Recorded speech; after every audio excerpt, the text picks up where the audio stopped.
The views and opinions expressed on the following program are those of the commentators, guest, and host.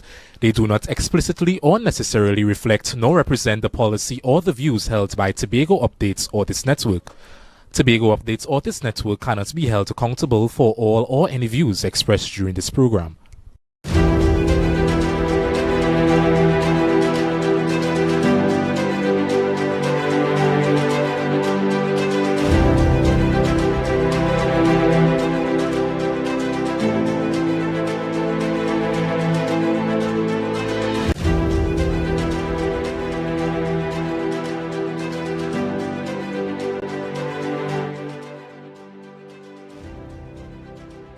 Vox Populi. Let me apologize for the delayed start. Nobody here, nor me, had any control over that. It's just how you plan with a very unreliable air bridge. Having said that, welcome and let's save some time. So this evening, I intend to shoot from the hip. There are three substantive subject matters that would be raised. One is this outcry by one Mr. Ian Allen about members of parliament planning a coup and so against the opposition leader. I'm not going to deal with that too long, and then of course we have with us, he's here, and then we'll get to him right after, the chairman of the Tobago Agribusiness Development Company, Mr. Ricardo Alfred. And I'm sure most of you would have heard the show last week where Mr. Max James, known to us also, had a lot to say. In fact, he had like an hour and 30 minutes of things to say. I had to beg him. I had to say, no, I have to go and drink my tea. So he had a lot to say. That would be responded to today because I insisted that it be responded to because while I am fearless, I take some pride in being fair. And of course, we bound to must review the PNM's meeting at Mason Hall last Sunday. So we'll shoot from the hip and let this show begin. Now, ordinarily, I won't really respond to Ian Allen, but when it comes to the stability of the country and the stability of the struggle by the poor and the downtrodden, when I speak on matters related to politics, it has absolutely nothing to do with the capital and the capitalist in this country. So I don't speak for the validated elites. Nobody will ever get me to do that. That is not in my nature, and it is not an assignment of mine. I raise this issue because this whole thing out Ian Allen and these MPs trying to destabilize the country by removing the opposition leader and so. Now, Ian Allen knows who he's speaking for. And I suspect Ian Allen, because he even put up his pay slip and a schedule of his salaries and so for the year, boasting of his $227,000 a month that he earns and so. So you know that Ian Allen is not speaking, he's not speaking for the crime victims. Ian Allen is not speaking for the downtrodden.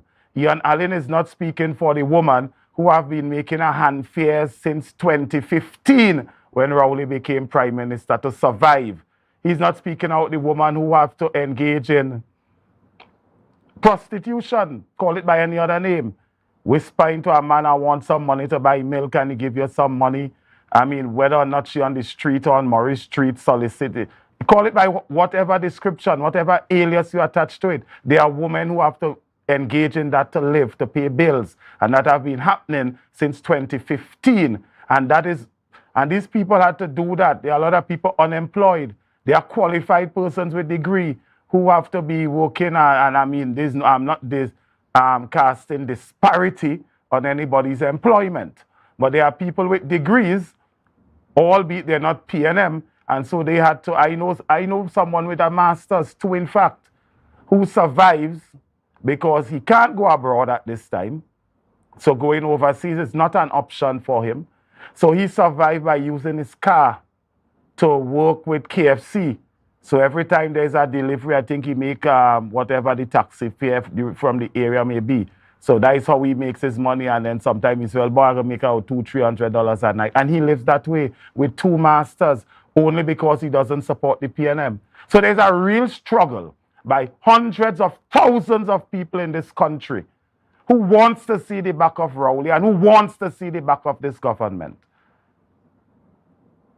That is a reality, but Ian Allen is not speaking for those people. Ian Allen is speaking for the upper echelon, the higher class, and those who have salaries resembling his $227,000 a month that he's boasting about. So this manima and this couture that he's attempting to create, that MPs trying to form a coup to remove the leader of the opposition and so. What is the reality? He boasted he had the names. He boasted that he will call the names. He came on the TV. He danced, he raved, he pranced, he jumped, he shouted, he screamed.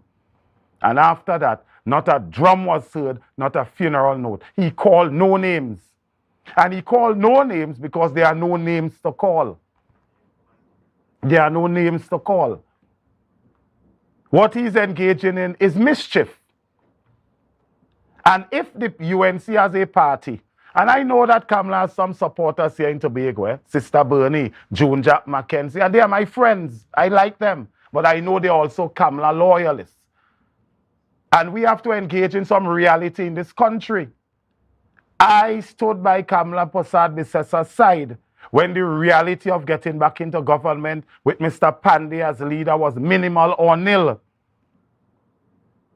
Unfortunately, there is a complete 360 degree, and the same reality is confronting us as members of the United National Congress.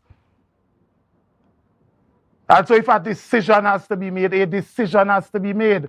The decision this is not a I hate Kamala campaign. This is that if we get it wrong, and if we do not utilize our best opportunities, then we have 5 more years of Rowley to deal with. That is the stark reality for those of us in our hundreds of thousands who are suffering in this country. And we are suffering because of Rowley, Colmin Burt, Rohan Sinanan, Faris Alwari, Fitzgerald Hines, Camille Regis Robinson, Marvin Gonzalez. I can't remember the girl name, but I think she's the Minister of Education. I think it's some Grabby Dolly. I don't know their names. We are suffering because of them. And if we have to do some internal work to improve and increase our chances as a party, then so be it. So Ian Allen could stay there with his $227,000 a month and make as much couture as he wants. Ian Allen cannot turn the tides of the people's revolution in this country. He cannot do it. He cannot do it, and he must not be allowed to do it. You see, most of you may not remember or don't know Ian Allen, right? Most of you may not remember or don't know Ian Allen, but I'll remind you who Ian Allen is. This is Ian Allen. This is the Ian Allen with his $227,000 making mischief and manima. Put him up there for me, please. This is Ian Allen. Where is this? You come here. Now you're serious? Come on. What do you want? Alexander, you cannot do me this. That is Ian Allen if you don't know him or can't remember him. Come back to me. So that is Ian Allen with his $227,000 a month. I didn't create it. He put it up on his show. And this is, put up this picture. Now, before I put up this video, I'm putting up this video, reluctantly, very reluctantly. But it is to impress upon your minds the reality we face in this country. So there is no I hate Kamala campaign. The campaign is we do not want to go back into opposition, or we do not want to give Rowley another opportunity with Imbert, Hines, Regis Robinson, Alwari, and the whole clan of misfits. We do not want to give them another opportunity. This is about ridding this country of this criminal cabinet. This country is led by a gang. This country is led by a criminal government. And so the struggle is not against Kamala, it is about removing Rowley and improving our chances to do that. So Ian Allen came up with this nonsense narrative because this is what he wants to defend. This is who he's asking the nation to rally around to lead us into the next general election to fight Rowley. I'm putting this video up very reluctantly, and after putting it up, I'll make no other comments about it, except to say, Ian Allen is on a rampage because this is what Ian Allen wants. This situation is what Ian Allen wants to lead us in this magnanimous struggle to remove this criminal terrorist government that we currently have. Put it up for me, please.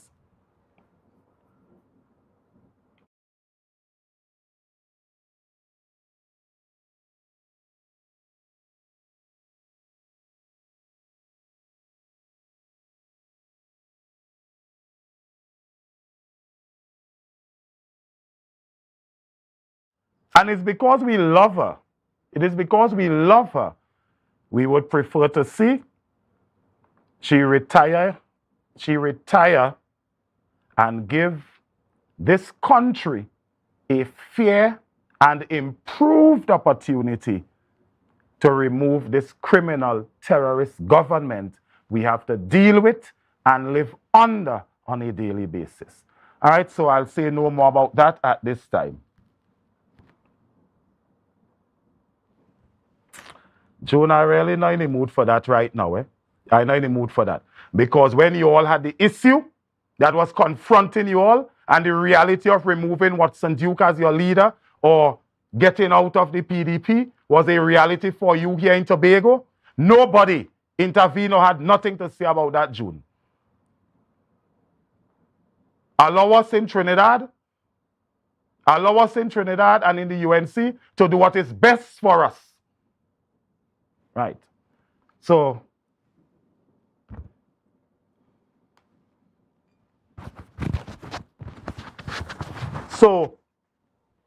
let's get on now with this program. And so all I've done there is to serve notice to Mr. Allen and others with their $227,000 salary. And nobody's envious of you all and your nice salary and so. All we're saying is that those of us who want an improved opportunity to remove Rowley, leave us to carve that opportunity out for ourselves. Because there'll be hell to pay. Right. I'm so sorry I had to start the show introducing you to what could ordinarily be described as rough, tough, strong politics. And I don't normally like doing that to technocrats. I don't think it's fair to technocrats. So. Yeah, you're very passionate about something, so it's fine. I don't think it's fair to technocrats to allow the fire of raw politics to scorch them. That have never been my policy. Trinidad and Tobago, we now have on set with us Mr. Ricardo Alfred. He's the chairman of the Tobago Agribusiness Development Company. Mr. Alfred, last week I had with me on air Mr. Max James. Is he familiar to you? You know him? I know the individual. I'm not party to him and his friendship or anything, but I know the individual. Let me summarize what he said. These are my emphasis. Yes. Said you all fired some people. You all fired them because they were PNM. The firing was wrong. It was unlawful. It was illegal. The people suffering on the breadline. And that is not right at all. And they were working, they had fixed term contracts. They came from the former company. And so they had legitimate expectation to have their contract renewed, and TADCO acted unlawfully, oppressive, and wrong. Well, you are here today, and you are the leader of that organization. Right. So first, I'm going to say thank you for having me here to just clarify some issues going forward. It's important that the public understand what TADCO is and how it was formed. TADCO, you had 3 companies that was proven to be not successful, proven to be failures. Not by my saying or my doing. This was done by the previous administration that would have said all of these things, that these 3 companies were a burden on the coffers of the THA, and they end up forming TADCO. What had happened is that you had 3 state entities, and they took all of the staff and put them into one company called TADCO, expecting a different result. Yes. So what happened? Normally when you do an amalgamation of something like that, you're supposed to do a rationalization to ensure that persons have the correct job descriptions for different jobs that is now under TADCO. Yes. Nobody came across with any service. Nobody came across in the same positions. They would have terminated their previous contract from 2019 to 2022 to take up new contracts under TADCO into new positions, and they were paid accordingly for their time work in the previous entity.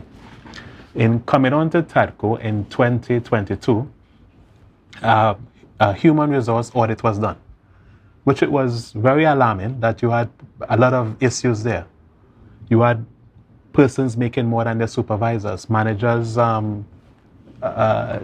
huge disparity in salaries. You had persons in same positions making more than some. You had people with very strange qualifications that nobody have seen. As far as Egypt, there was a whole lot of issues going on there as relates to HR.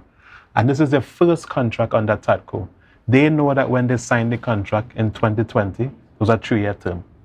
They would have, so just to back up a little, they would have broken their previous contracts with the previous entities, closed their contract, closed that door to take on this new contract.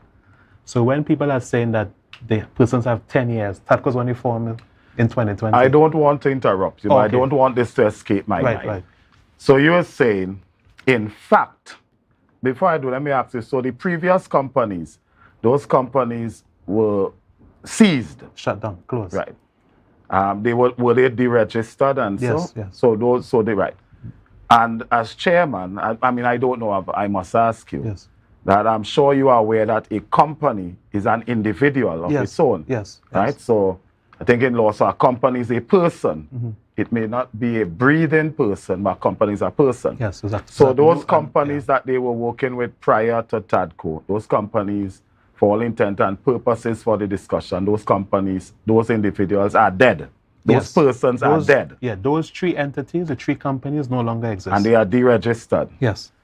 So if they are deregistered, it would seem to me that there is no legitimate expectation to roll over any service. Because if they are deregistered, then it means that those workers have expired with the company. And they would have ended their contracts because to take up this new contract under TADCO. So after contracts are ended, people does normally get a little kakada. I can't remember. Yes, they were paid as well. I know that thing is ex gratia, gratuity. Prorata. The gratuity prorata. Prorata. Prorata. So they were given gratuity prorata. Yeah, for the time work and that thing. So, and they accepted it.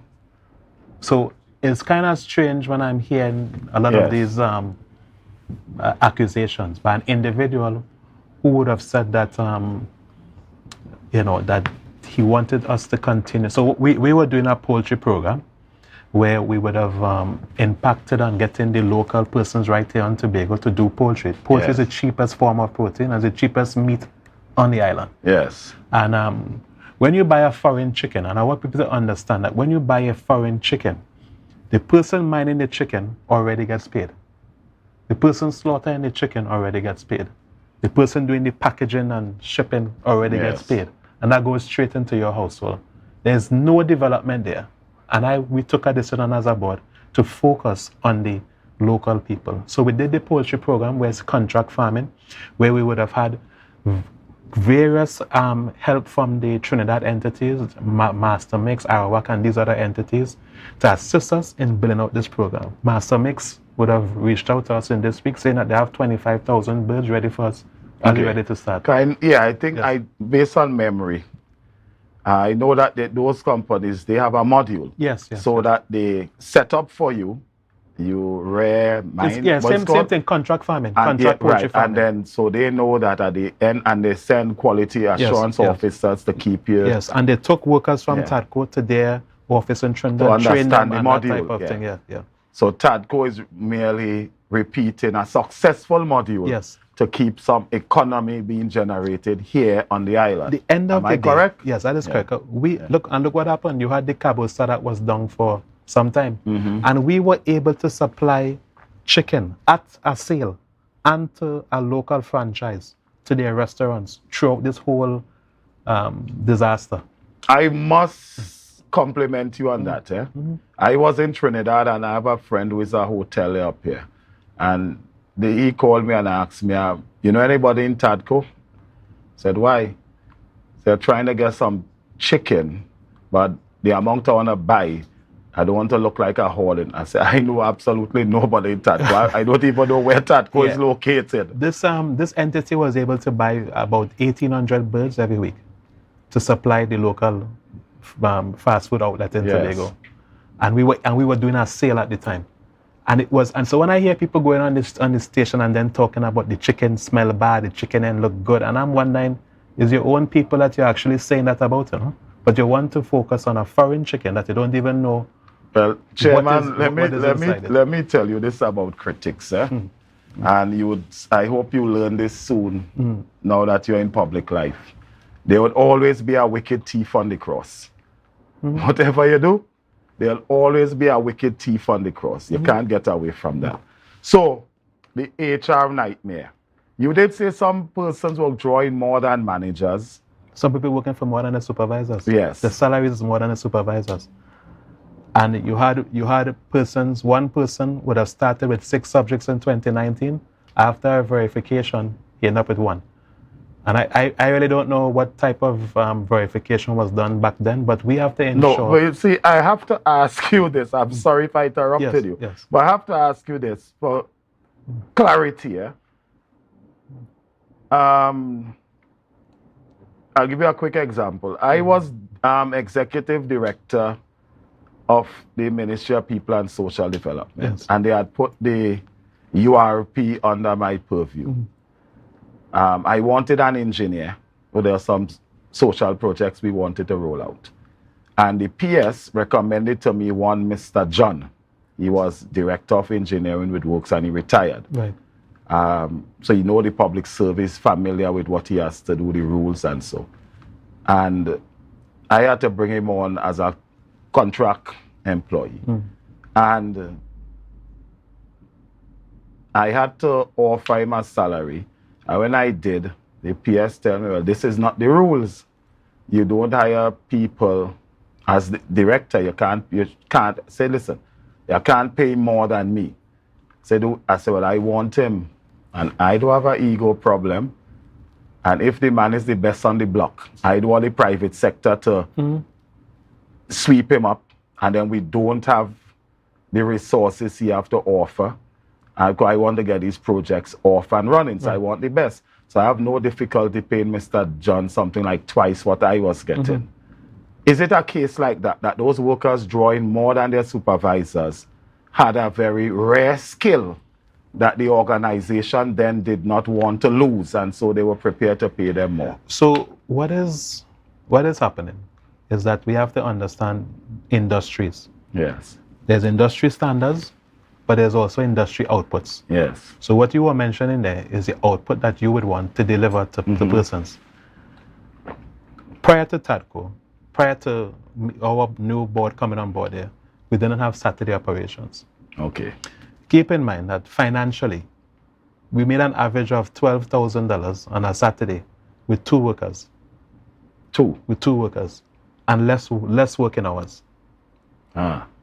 So I just put that out there just to keep in mind that the jobs that are there must be driven by the input and the output. It must have transparency among managers, among salary, you must have that thing. Persons can have like different professional allowance based on certain affiliations that they may be like an accountant or somebody who has an engineering background and that type. Like in my case, I am an engineer, but I have different professional qualification that I would need to fulfill every year. In terms of, so things like that, I would receive, I work at the port, I have over 22 years experience on the port. Okay. I'm still there. So if something were to happen to a vessel and it would be my fault, I am liable to jail and that type of, and I could lose my license. So you have some professional, so we have like a retention allowance and that type of thing to keep us there. So it's nothing, that doesn't exist in TADCO. They were doing foreign entities, selling things like cheese. If you look at one of our items, you're spending $59,000 on cheese yearly to make $62,000. It doesn't make financial sense. No, that's not something very simple. What we would have done is... That was under your tenure previously? That was what I came and met, and we had to do some revamping of some of these things. No, that's sounding as if Alice in Wonderland was running the operation. No, that is not making any sense. Well, I am not sure what the mandate was back then for those persons that were there. I really don't know what it is. But my mandate is to make the company relevant and make the company viable. Yeah. So what we would have done, we came in there and we raised the rent. Because persons were paying for dry storage, $5 a square foot.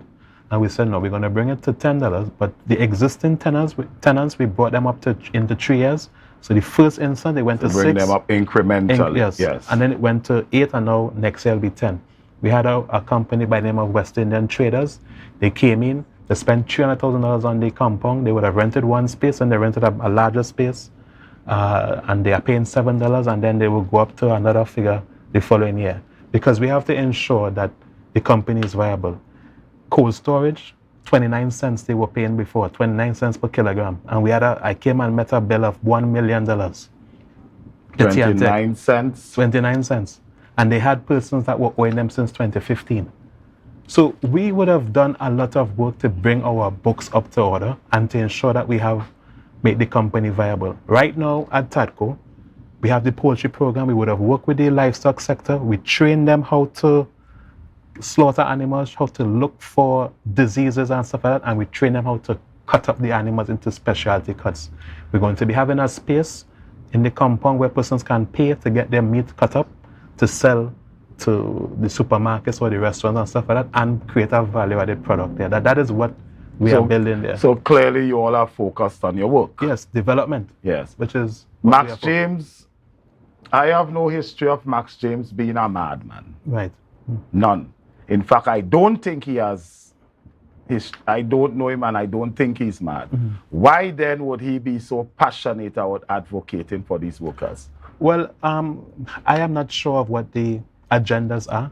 Yes. I mean, it was the same individual that would have talked and said that he'd never buy TADCO chicken. And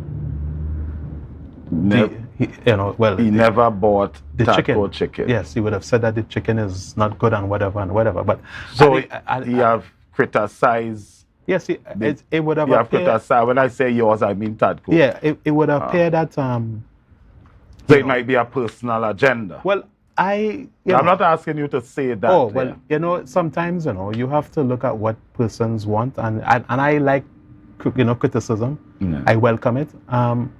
At the end of the day, I don't know what's going on in his mind. Yes. I don't know what's going on in his head. Yeah. But I welcome it. I mean, when people continue to call your name every day, it's blessings, because I was able to complete my greenhouse. My farm is doing very well. I was able to buy another property that I'm buying for my daughter. And so I am taking all the blessings I would have had. Now, did you know him before? No, I don't know him from before. All right. Let me ask you this then. Did you meet a situation what is now TADCO, where it appeared to be a slush trough, where political patronage was the requirement to feed at the trough. Did you meet a situation like that or resembling that? So my introduction to TADCO prior to me being the chairman, as I am also a registered farmer, and I would have supplied TADCO before with things like cucumbers, some tomatoes, some melon gel, these type of products. So I know TADCO from that perspective, because they had this program that they were doing through NAMDEFCO to supply, to create some packages for persons during the COVID period. So that's my entity to them. I am not sure as to how these HR issues occur. I don't want to go out there and say that there's some political involvement, but going forward, I will ensure that there's transparency. As that's what we have to ensure. Because I'm just trying to get it clear in my mind. If the reasons for terminating the work, and by the way, was it all the workers that were terminated? No. Some persons, there were about 4 persons that had contracts afterwards. So their contracts will come to an end next year. Okay. So what had happened, what we are doing now is structuring the contract in such a way that it is staggered. So you have persons, like contracts will finish like 2 to 3 months away from other persons, so that you have a continuation of the company. That is what you do in a rationalization. That's what you do by staggering contracts. I am not sure what was the mindset there. I know it was, maybe I don't know if it was election time or whatever. I can't say, but clearly there was a big issue or something happened, and we have to now correct that problem. Sometimes, you are dealt a hand of cards, and you just have to know how to play the cards. The Egypt qualification, I'm curious. Yes. What was that Egypt degree in? It was supposed to be, I believe, was some high school, something from across there. When asked, where is it? I can't find it. We had one individual who purported to be an accountant, and when you ask for the ACCA qualification, it turned out to be something in inventory. So, there was a whole, if I had gone the direction of calling in the fraud squad, then persons would have had me to blame as to create an embarrassment for persons. But we have to ensure the transparent, because when the police came to Tobago for this, this alleged audio gate. Yes. They came to TADCO because they wanted to see our HR practices and what we are doing and stuff like that. So clearly, you withstood scrutiny when they came there? Yeah, they came, and we provided them with the data. So we have to ensure that somebody somewhere and higher up is looking at what we are doing with our high-end practices, and we have to ensure that we do the right thing. Because at the end of the day, I understand what misbehavior in public offices, and I understand that, and I cannot know the company finances and overspend. I came there and met a salary structure of $667,000, and I only receiving a subvention of $500,000. I came there, the capital of Paradise was in a total state, and I had to use resources that my network, in terms of getting credit from different agencies across Trinidad, to get the vessel back up and running. Yeah, because that is what you're a leader in that industry. Now the vessel is up and running. The last week we were able to bring in 102 tuners. Everything that I do, I saw somewhere where that vessel was boasting of making a phenomenal amount of U.S. currency. Yeah, because now we have to use the U.S. currency to convert to pay staff. How is that economical? Okay. How is that? We have to ensure that these things are done properly. I know that persons are concerned and they are looking at, TADCO and stuff like that, but they have to understand that financial scrutiny at the company will happen, and we have to ensure that there's paperwork going forward. I would have written to the police in March of last year. I'm still waiting on a response from the police because I requested some documents to talk about the field station up, the whatever they were building up in Lowido, in Goldsboro, sorry, because I want to know who the contractors are, where the contracts, where the minutes are. I need these documents so that I can plan the future. I am not concerned as to who is being prosecuted. I just need the documentation. Even for the dry dock, I need to see the dry dock report from the previous vessel so I can know when the capital of Paradise, what they did before, so I need these documents. and I'm yet to get the documents. All I know that close to $8 million was spent on a building that doesn't have any current or running water or anything like that. So it doesn't even have tires on the ground. So I am trying to get all these documents, and I'm awaiting them to. So there's a whole lot of issues, but I'm sure. And so these HR issues may be a red herring to distract from more serious issues that exist. But did the matter go to the industrial court? I'm told it was. Mr. Right, so, James said it did. So there were 2 matters that went to industrial court, one on the 5th and one on the 19th or 12th or something like that. Both matters were dismissed by the industrial court. Was it dismissed, or did he? My recollection is that he said it was withdrawn. Both matters, the information I have from the court says that the case was dismissed. And that is facts. Elaborate. I'm going to. I don't want to put this person in a spot. But I'm familiar with some of the people there at the industrial court. So I'm going to ask somebody to look at this matter now. I have this CV number, and so I have this. I'm going to ask somebody to look at it now for me and send it to me like right away. So you're saying it was dismissed? Yes. Both cases. We have no matters before the industrial court. TADCO has no matters before the industrial court.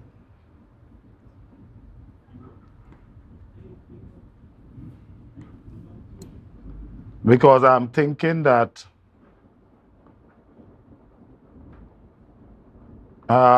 guys, sending something to you, eh?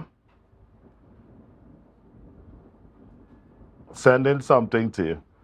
I know you know a real techno savvy, right? I think not. I don't know. At 47, we are going to learn to use them things. Learn to have a younger brains and thing. Because James said he withdrew the matter. I'm sure most of you heard him last week saying he withdrew the matter. Guys, I've sent something to you. Can you put it up on screen for me, please? You're saying, as chairman of TADCO, you're saying Mr. James would not be correct when he said he withdrew the matter. Well, because there's a significant difference. Right. Now, if in making an application before a judicial body or before a judicial officer, and you recognize that you want an opportunity to recede and go again, if you withdraw the matter, then the matter really doesn't exist because it was not pronounced upon. Right. So then it means that there's something in law known as the matter did not become, that happened to Miss, just hold for me, come back to me and we'll go back to it. Something with Miss Ayres, where, but I'll get the term eventually, I'm sure before the night is finished. Yes. But it simply means that, right, so it means that if you withdraw, if a judicial officer pronounces on it, then the matter is ended. It's what is known as, the matter is now functus. Right, right. So it's over. The court pronounced on it, it's functus. So your further procedure can only be an appeal if it's dismissed. Right. But if the matter is withdrawn, then it means since the court did not pronounce, it's just not before the court anymore. And the party can regroup, reassess, re-edit, tweak their work, and go back to the court. Right. That is why I keep asking you if you sure the matter was dismissed. Yes, the matter so was Mr. James said he withdrew. I wasn't privy to the entire conversation last week. I just got it here, and my contact at the industrial court have sent it for me. I think I forwarded it to the guys and them they already. So I've asked that friend at the industrial court to listen. Right. Put them up for me, please. Could you blow it up a bit for me?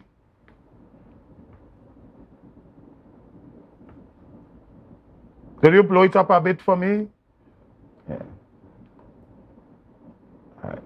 All right. Thank you. Good. Great.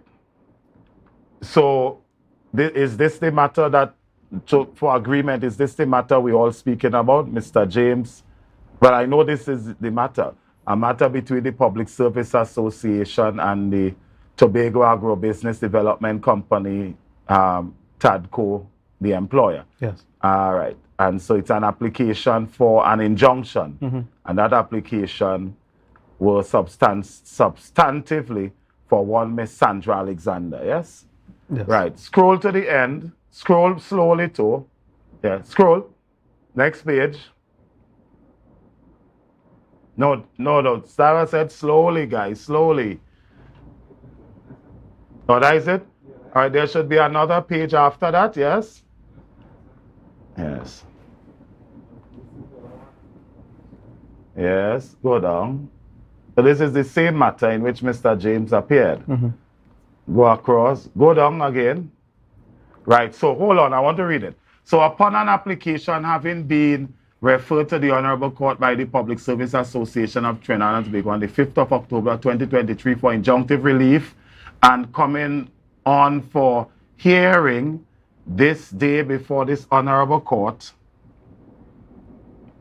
right, coming on for hearing this day before this Honorable Court, upon reading the notice of application and the amended notice of application dated in the 26th of September 2023 and the affidavit of Sandra Alexander dated on the 4th day of October 2023 respectively, upon the representative of party number 1 and the attorney at law for party number 2, next page,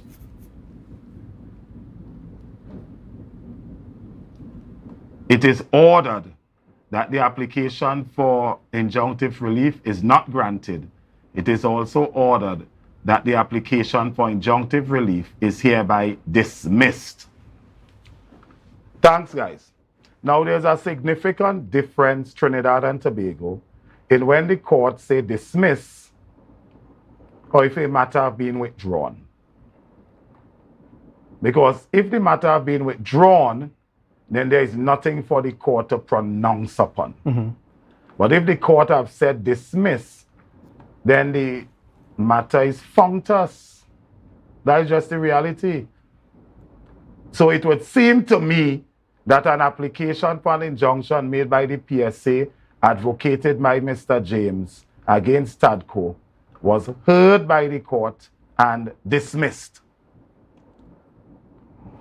Well, I don't want to get too much involved in the legal terms, but based on the information coming to me, the case was dismissed. Well, I just read it. Yes. That is the court order.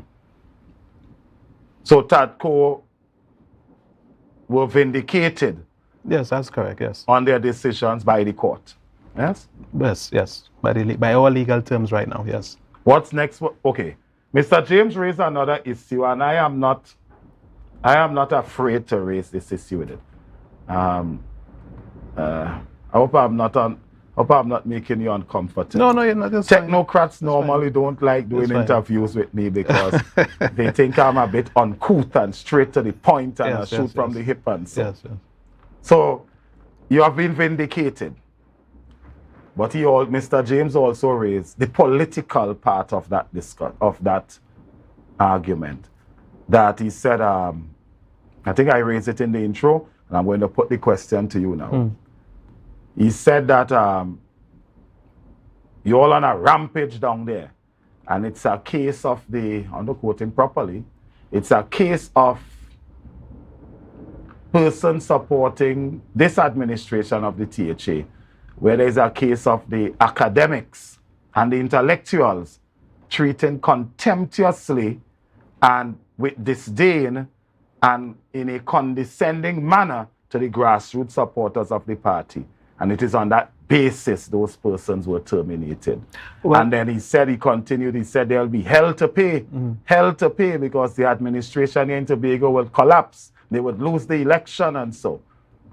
And TADCO would be responsible for that and that sort of thing. Right. What is your response to that?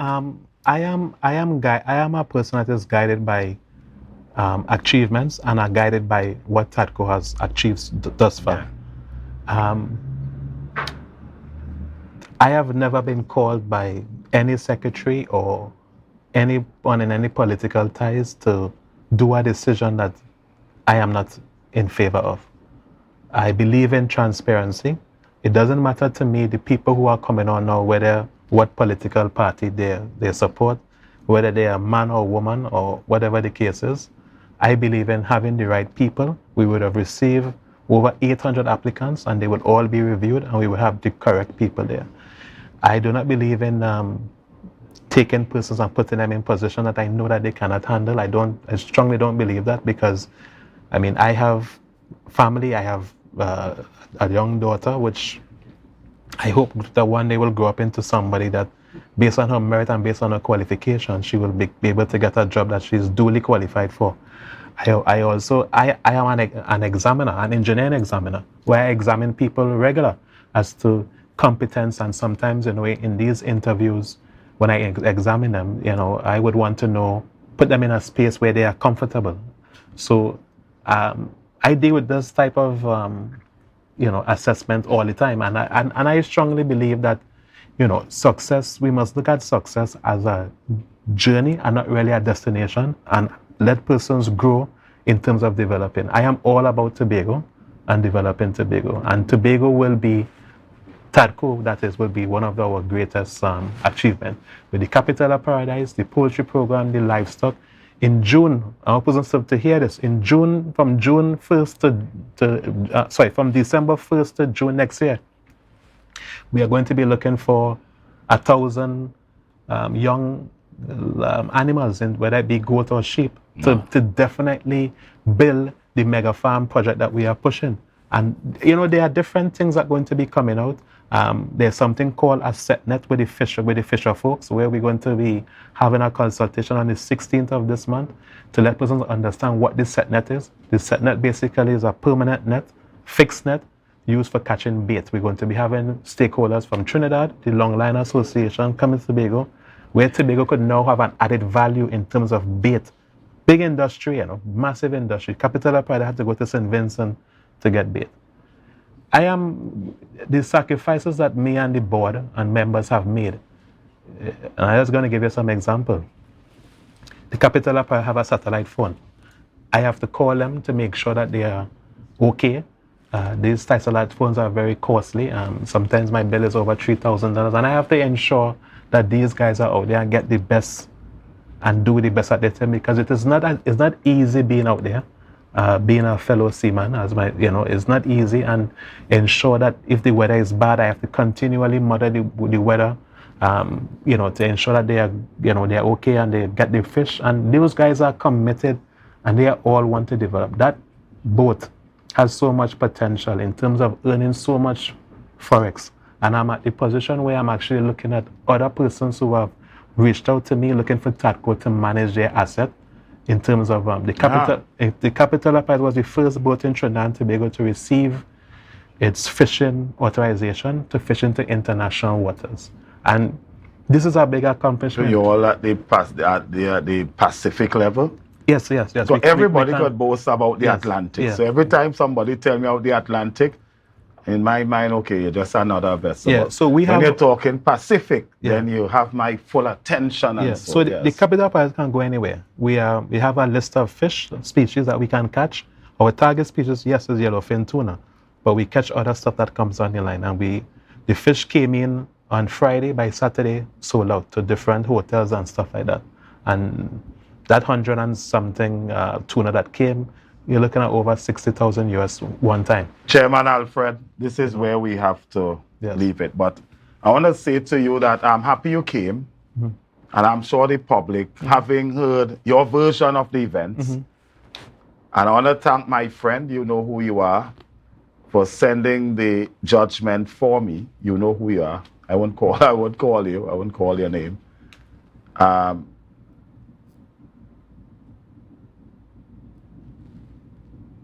I'm happy you came. But I want to say this before you go, that you offered an explanation that you have never received a telephone call from a secretary or any political officer to do anything. That is wrong. That is wrong. And you know why I accept that? Because, believe it or not, I do understand how engineers think. Yeah, engineers are very calculated and meticulous in their mind. And I do understand how engineers think, and it's on that basis I accept your version of the events. Well, I do appreciate it, and I do appreciate. And strange enough, engineers and farmers think the same way. It's about process, sticking to the process, and if you have to divert of sort, then you would only divert to a plan B, C, or D that was already calculated and set to be a plan to rely on if plan A. I understand how engineers thinks. And on that basis, I accept your version of the events. Oh, good man. Well, I hope that there's going to be a lot more engineers coming out. Yeah, that's how engineers think. Yes. And then secondly, I want to... The next interview I want to have with you is in your boardroom. Yes, we can arrange that. Yeah, I want to come to your boardroom and do the show there and examine the works of TADCO. Well, I would welcome that, and I would also... show me the achievements and Yes. And let us discuss these things. So bring in success story. I want to come in your boardroom and see your PowerPoints. I want to interview that board in TADCO in the boardroom. Well, all of them are very capable and willing. We do have a boardroom now that we would have created, because before they used to meet at the division. And I said, listen, we need to have our own space. Yes. So we have our own space. But how engineers think. That's how engineers think. So you would see the meat rooms, you would see the ice plants, you would see the upgraded stuff we did with the forklifts and stuff like that. You would see a lot of things, a lot more vehicles that we have now on the compound. I want to be able to boast TADCO through this show to Trinidad, the Caribbean, and the very wider world that looks at it. Right, and there's a product portfolio that I can share with you. You will see all the different products that we have, so that persons can definitely share with their colleagues overseas and see the different things that we are doing. Look forward to it. Yes. I look forward to that very much. We must make that happen sooner rather than later. As soon as you're ready. Guys, let's take a break, and then when we come back, folks, is dancing fire on gasoline.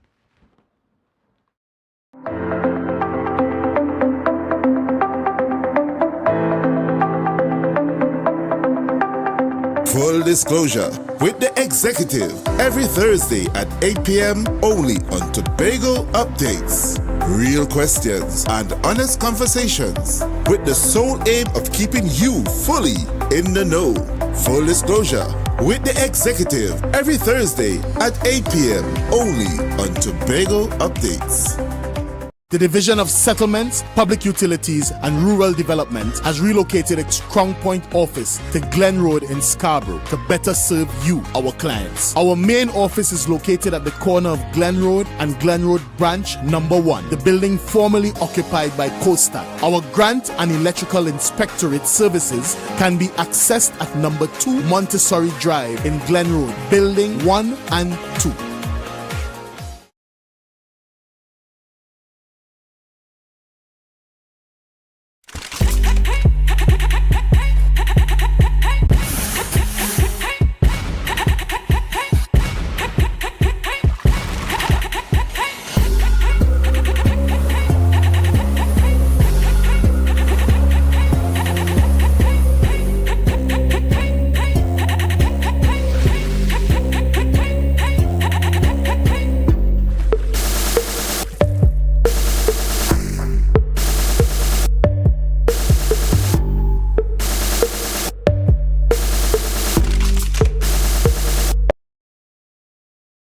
The views and opinions expressed on the following program are those of the commentators, guest, and host. They do not explicitly or necessarily reflect nor represent the policy or the views held by Tobago Updates or this network. Tobago Updates or this network cannot be held accountable for all or any views expressed during this program. Yes, be careful.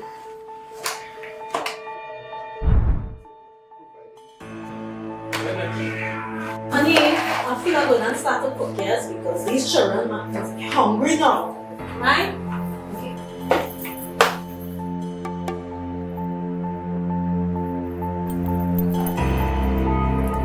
Oh, shucks.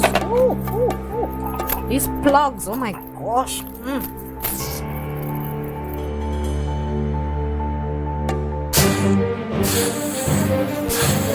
Hey, we just, hey, come from there, come from there. What's going on in here? Oh God, I should have buy exhibition, boy. What would you do if this happened to you?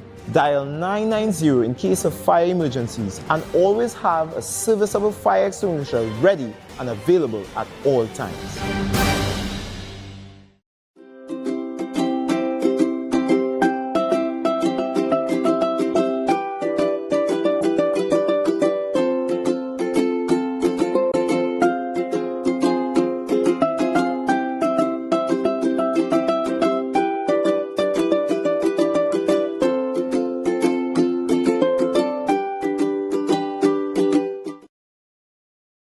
The views and opinions expressed on the following program are those of the commentators, guest, and host.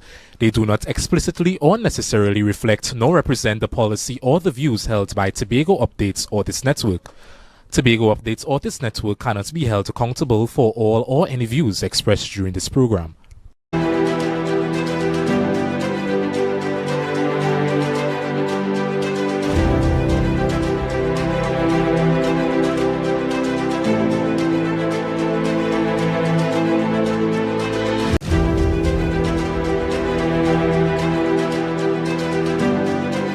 Yeah, there you go. Yeah, so we back, right? We back. I told you it would be dancing fire next to gasoline. And let me warn some of you very early. If you suffer from hypertension or heart diseases and so, this might be the time for you to go and drink your coca-liquor bush and head to bed. Forget this show for now. Forget this show. If you suffer with your high blood pressure or you have heart diseases, this segment of the show is not for you. Right? It's not for you. I warn you. So if you stay, you stay. Now, last Sunday, in this beautiful period of Idul Fitr and of Diwali and so, now I sung it like the policewoman. Where reenactments all across the world of Lord Hanuman going into Lanka to rescue Masita from Ravan. That has been depicted all around the world. Rowley mounted a PNM platform in Mason Hall. And I asked myself in fact, there's a friend told me about that meeting Sunday. I went market, and on my way home from the market, I stopped in St. Joseph to drink apple juice. Apple juice. And a friend told me, Rowley have a meeting tonight in Tobago in Mason Hall. I said, well, about what? What could possibly be the reason? And so all day Sunday, it was on my mind, what would this meeting be about? What is the rationale for this meeting? Because political parties don't just jump up and say, we're keeping a meeting tonight. I mean, what do you think it is? That is not how it works. So I know the meeting had to be designed to achieve something. And I made it my business. I made it my business to listen to the meeting. The good thing is that I had some carrots to chip up. So the meeting, it conciled the fact that I had some sit-down work to do and I could take in the meeting as well. So I was listening to the meeting. And I heard Kelvon Morris. And it's somebody I like. But I listen to Kelvon Morris every minute watching somebody who seemed to be telling him, wrap up, wrap up, wrap up. And he keeps saying, yeah, just now. But like somebody telling him, wrap up, wrap up, wrap up. But I listened to Kelvon Morris. And he sounded like a dumb dog in Jerusalem. He was making no sense. Then Shamfa went on next. And I did not get the gist of what was this meeting called for and what was this meeting about. Then Shamfa went on next. They called on Shamfa. Shamfa? Yeah, they called on Shamfa. And when Shamfa went on, but before she went on, and those of you look back at the video again, and you will see her saying, telling Ayan or whoever she was telling, but she picking up what is it called? Picking up, thank you guys, picking up her iPad and saying, I wasn't even ready. So I said, no. I said, no. And then she went on.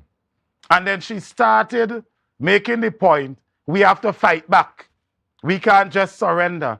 And then I realized, oh, this meeting is about mobilizing their supporters who clearly have now become lackluster and uninterested and so in the politics. I recognize that. Then Ayana went on and then she said she was Farley's prefect in Bishops. And then she spoke some things about Farley being disrespectful and so. And I'm going to deal with that, but I just trying to recap what they say. And when she spoke out Farley being disrespectful, I tell myself again, it was about mobilizing. So Shamfa was to mobilize and I don't want to be unkind to anybody. So clearly Shamfa's effort was to mobilize them little, in all political parties, they always have them people that's be on the road who role is just to cuss, slander, bad talk, and look for rab. Shamfa's task was to mobilize them. Ayana's task was to mobilize the Christian community. And that is why she spoke of matters like respect, and she was the prefect and so. So then she had to start by giving herself some superiority over Farley's morality on morality issues and so. And so I realized that it's okay. And then I listened to Ansel Dennis. Well, Ansel Dennis said nothing, absolutely nothing, except to say they're going to sponsor people to go to the Industrial Court, the Equal Opportunities Commission, and to file lawsuit and so. Ansel Dennis said that. So I realized that he was mobilizing the technocrats, the middle class, the working class, well, the administrative techno-working class. So his task was to mobilize them. But he will not really be remembered for that. He'll be remembered for playing some garbled nonsense purporting to be some woman complaining. And at one time I said to myself, oh, a big man like that, why is he playing Alvin and the Chipmunks on a political platform? Then I realized it was not Alvin and the Chipmunks he was playing on the political platform. And how I know is that my daughter was not dancing because she loved Alvin and the Chipmunks. And then I realized it was Ansel Dennis who had some fake woman purporting to complain about something, but because she's not so real, he had to play a garbled piece of nonsense that doesn't really exist and nobody could verify. He played that on a political platform. But I listened to the song, the voice on I said, well, what the hell is this man playing there? I said, what is this man playing there? At one time it sounded to me like the soca, a soca I love. She packed all my clothes in a garbage bag. I thought that is what he was playing. And then I realized, no, somebody need to tell Ansel, stop doing that stupidness. So he made no sense. And then Rowley came on. And it was then I realized that what really happened is Rowley was the one who wanted that meeting. Rowley was the one who had some things to say. And so he used them to get a platform to say some things. I realized that. Guys, let's run through this quickly because I know we have a very short time here. So we're going to analyze some of these nonsense and so. of what you do with the autonomy you have now is very important to you, the people of Tobago. I tell you one thing, as Prime Minister, I am not going to interfere with how the THA spends the money that the Parliament gives them, where they have the authority to prioritize. They have the authority to do that. And if they use that authority to take their development program, to bring contractors in from Trinidad and give them opportunity while they bankrupt Tobago contractors, that is for you, the people of Tobago, to deal with. That's not a Prime Minister problem. And if they could find money to do all kinds of nonsense, but they can't find money to pave a road. Right, so my question to you, Tobago, in response to that, which contractor you know that is bankrupt in Tobago? Now, if Rowley wants to make an argument for his friend, then say that. And then my follow-up question to you, Tobago, would be this. So you're going to vote for the PNM because Warner Construction Company might be bankrupt or on the verge of being bankrupt? I mean, what kind of... But that was his argument. But let's move speedily ahead with this. Next one.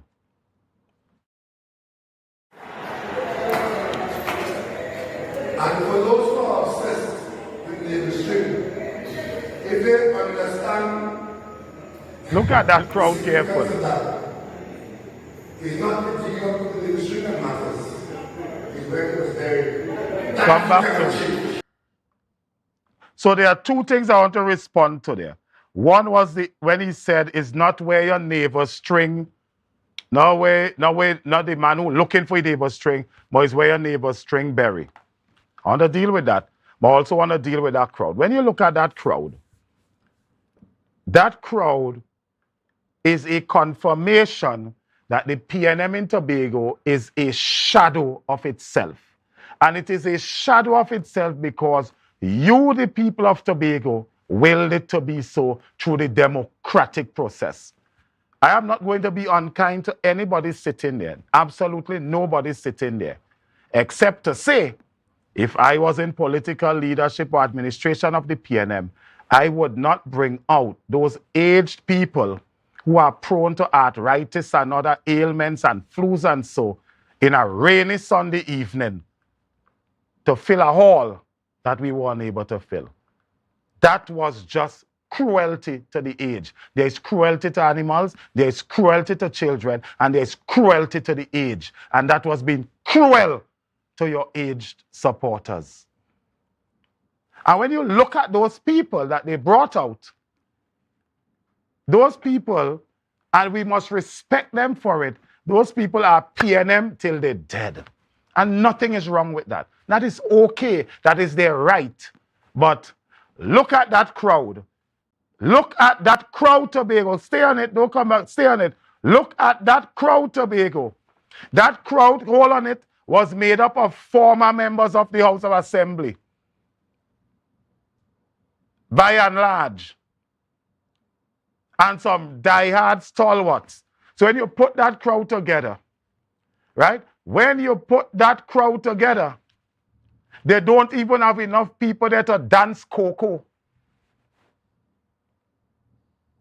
And those people have been in that vineyard doing that for the PNM from since Pope John Paul was an acolyte. And if that is the best the PNM could do to muster people in the Prime Minister's village where he born and grew up, which is why I suspected they kept the meeting there, in the Prime Minister's village, their political leader where he born and grew up, and if all they could bring out, I would have liked to be outside, to see where they hide the wheelchairs and stretchers and all them kind of thing, But again, I don't want to be unkind to them, so come back to me and let me get to the point I want to make about this. I don't want to be unkind to nobody there. But he spoke about his navel string, and this is important. He spoke out his navel string, as if, asserting that he's Tobagonian. And I'm happy you said that, Prime Minister. I'm happy you said that? When you came to the consciousness that you are Tobagonian. Because I know you could not have felt that consciousness when A.N.R. Robinson went to Nigeria on the invitation of the Uni of Ife and was knighted Chief Olokun Ikbaro. You were the one, Keith Rowley. All over this country, there is June Jack, Bernie, and others in this island who knows this story. You were the one all over Trinidad from PNM platform to PNM platform in 91 as a Tobagonian who last Sunday talking about your neighbor string in Tobago, calling Robinson Chief Konomono. You were the one, Keith Rowley, that gave christened him that name on PNM platforms. Calling Robinson Chief Konomono. You were the one. The Scarborough Harbor. You were the one, Keith Rowley, that were all over opposing it, describing it as a duck pond. You're looking for your neighbor string now. You wasn't looking for it then. You wasn't looking for it then. You were the one, and look how fate could be a cruel thing, my friends. Look how fate could be a cruel thing. When the NER was doing the work there on the Crown Point Airport as we know it now, under Robinson as Prime Minister, it was Keith Rowley was on PNM platforms telling the people in that peninsula and all over Trinidad that plane go run off the runway and run in their house on a Sunday when they're cooking their food, or on a Saturday when they're making soup. You were doing those things, but you're looking for your neighbor's string now. When Robinson stood up in the parliament, you were in the Senate, and said that there is oil, but more so an abundance of natural gas in Tobago. You stood up and said the only oil, you Keith Rowley, the only oil you know about in Tobago is coconut oil. And it might be the castor oil, coconut oil, and maybe Robinson drink castor oil, and it's the castor oil that causes gas to go up in the head, because that's the only gas he might have in Tobago, the one in the head. You said that. Today, we know the truth. And so we must understand the autonomy story, because the autonomy story has everything to do with the oil and gas in the immediate territory of Tobago as an island. Next picture.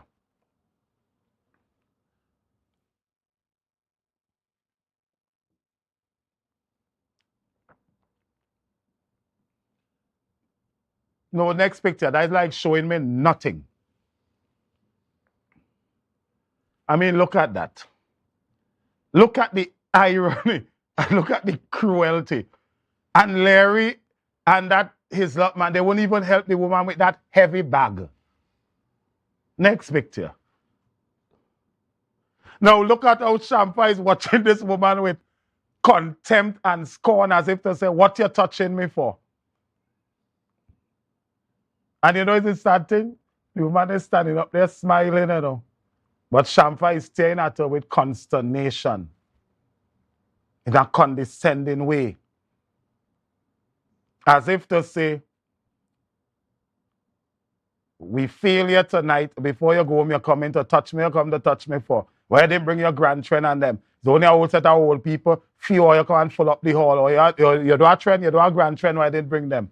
Shampa, that generation, like that woman you're watching there, a picture tell 1,000 words. It is my interpretation. You're watching the woman scornfully and with degradation. And it is my interpretation that while you all will still catch, you see that hall of people you all catch there? That is the only vote so I will ever get in Tobago again. And so watching the woman angrily with scorn and so can't help you. Her grandchildren and children, they have seen the light. That is just the reality of the politics. Next picture. They're done? Yeah? There is one more, you know, where they had put up something saying, come out and fill the hall, come out and fill the hall. I thought I may have sent that to you all. I really thought I may have sent that to you all. But I want to end by saying this. I want to go back. Now, remember I told you all I will go back to Miss Ayanna Webster Roy, and she's talking about Farley. She said she was his prefect, and he was disrespectful to Orville London and so. By the way, I want to tell you all something in Tobago if you don't know. Orville London was a senator in this country when the autonomy discussion was in full bloom. And Orville London said Tobago doesn't need autonomy. All Tobago needs is two good administrators. You all know that? But if you all don't know that, I'll tell you all that tonight. When the autonomy discussion was in full bloom, Orville London is on the record saying Tobago does not need autonomy. All Tobago need is 2 good administrators. So now they raise this issue about some disrespect and so for Orville London. And Rowley came there, and I think that is what. So the fact that Farley may have said something about Orville London, they felt that, we get a clink in the armor, and this might be time for us to advance. But they failed in it. You see, because they wanted to argue on the basis of disrespect. But you see, if you want to argue on the basis of disrespect, Ansel Dennis and Orville London are not the 2 best people to put on your platform, because disrespect and Rowley don't rhyme. Disrespect and Dennis don't rhyme. So they were not the 2 best people to put on your platforms. If your argument or if the clink you found in the armor was one of disrespect. Because in this country, and I want to end on this note, in this blessed country, looking at the news from when it was TTT, and then we had a choice of TV6, and then we had a triple choice of TV6, TTT, and CNC3. Now, of course, in 2023, we have Tobago updates. A whole stream of media houses. We even have fake news Liz Williams, fake news Liz. We even have she. News gone to the dogs. So, but watching the news, panorama news, was a big thing. In fact, it was a social studies project. It was a social studies project. Now, we live in a country then where looking at the news was a big thing. It was a hype of the evening. It was part of your children's learning and upbringing. They must tell you what Dr. Eric Williams said, what George Chambers said, what A.N.R. Robinson said. They must tell you these things. Now, because of smart TV and parental censorship and so, people censor their TV when Keith Rowley comes on the television. So you're not sure what the Prime Minister is going to say while your children are listening to the news. Because tonight, he could say, I went to Washington or Houston and I did some prostate exam, and I come back and I tell my partners and them that they must go and do the prostate exam, and they said they don't want no man digging up in their bottom. A Prime Minister in this country called a press conference and said that. Where was Ayanna Webster Roy and her concerns about respect and the lack of it thereof then? Where was Ayanna Webster Roy? Rowley on a platform, going live in this nation, describe a rape about pushing an umbrella up in people's anuses and opening. He did that on a platform that was going live. It went on the news. He's Prime Minister. And where was Ayanna Webster Roy with her argument about respect or disrespect? Where was Ayanna Webster Roy? Where was Ayanna Webster Roy and her dissertation about respect and the lack of it thereof? When you have a Prime Minister who said he will beat Kamala Prasad Bissessa, beat change his face, beat change his waist, and beat change his patent place.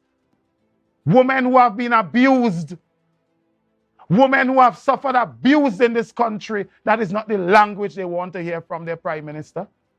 Where was Ayanna Webster Roy when the Prime Minister sat in Maloney, lappy foot with the bow tie. When a woman complained about a domestic violence issue she has and the lack of the intervention she's getting from the police, because it was a public town hall meeting, and the Prime Minister Rowley said to her, how I get involved in that? I am not in your choice, amen. I'm not in your bedroom. Where was Ayanna Webster Roy about women issues and respect, or the lack thereof? So, in summary, my friends, that meeting was because they thought they had something. They thought that what the Chief Secretary Farley, what's his name? Farley what? Right, Farley Chavez Augustine said about the Orville London man. They were of the view that Tobago would have had a serious uproar about it. And so Farley decline would have started then. And so they mounted this platform, but it bust. It bust. Because, again, you can't talk respect for public office holders or respect for anybody and put Rowley on your platform when you're talking respect or the lack thereof. And I end completely with this now. So that meeting was about to say no to Tobago's autonomy. I told you that the autonomy has nothing to do with more powers for Port of Spain. It has everything to do with the oil and gas that are immediately in our island's territory. That one. It was to mobilize support that failed. They did not even have a quorum for a successful senior citizens bingo. They didn't even have a quorum for a senior citizens bingo. So the mobilizing failed. The autonomy talk, I warned you about that. Mobilizing failed. But I take note that as I end, I come to my conclusion, that they raised the issue of, Rowley raised the issue of Trevor James' development plan. And of course, he made the point that he's prepared to support the THA insofar that it spends money on what the central government have sent to them and however they prioritize it. But he also made the point that he saw and received a development plan for Scarborough on his desk. And he went on to say, written and produced by a man who is on a frolic of his own. So we know that is Trevor James because that is the political narrative they attached to him, the PNM attached to him. And he made the point, very impliedly, if you had the ears to listen, that he's not going to approve it.